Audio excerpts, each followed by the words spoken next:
10 Plus vă oferă softul educațional Bacalaureat Matematică în conformitate cu programa de bacalaureat impusă pentru filiera tehnologică. Selectați un subcapitol și butonul Noțiuni. Să analizăm puțin această fereastră. Ecuații și inecuații exponențiale. Ecuații exponențiale. Fie a mai mare ca 0 și a diferit de 1. Toate ecuațiile următoare se bazează esențial pe următoarea proprietate. Dacă a la x este egal cu a la y, rezultă că x egal cu y. Teoria este prezentată în format audio și vizualizată pe ecran. Toate subcapitolele prevăzute în partea dreaptă cuprind schematic noțiuni de teorie fundamentală ce respectă programa analitică impusă de Ministerul Educației Naționale pentru anul 2013, filiera tehnologică. Aceste noțiuni sunt necesare pentru a rezolva exercițiile și a înțelege interactiv tainele matematicii. Profesorul Dacian te sfătuiește să revii asupra conținutului ori de câte ori este necesar pentru a reînnoi și a reactualiza informațiile. Pentru a înțelege mai bine teoria, sunt prezentate o serie de exemple sub formă de exerciții rezolvate. Apăsați butonul Legendă. Legenda are rolul de a explica simbolurile matematice. Pentru a mări legenda, mutați cursorul pe imaginea de subcuprins. Selectați un subcapitol și butonul Exerciții.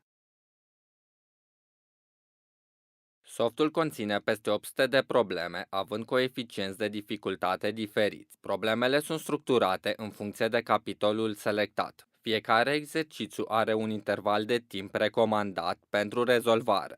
După rezolvarea exercițiului, răspunsul trebuie introdus în caseta albă. Răspunsul trebuie să fie de forma x mai mic decât a, x egal cu a sau x mai mare decât a.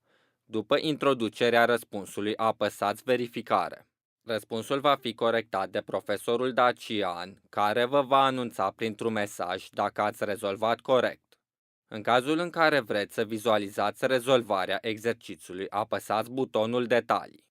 Fiecare etapă va fi explicată independent și va include baremul de corectare. Apăsând butonul Înainte, aflat în stânga sus, este afișată următoarea problemă.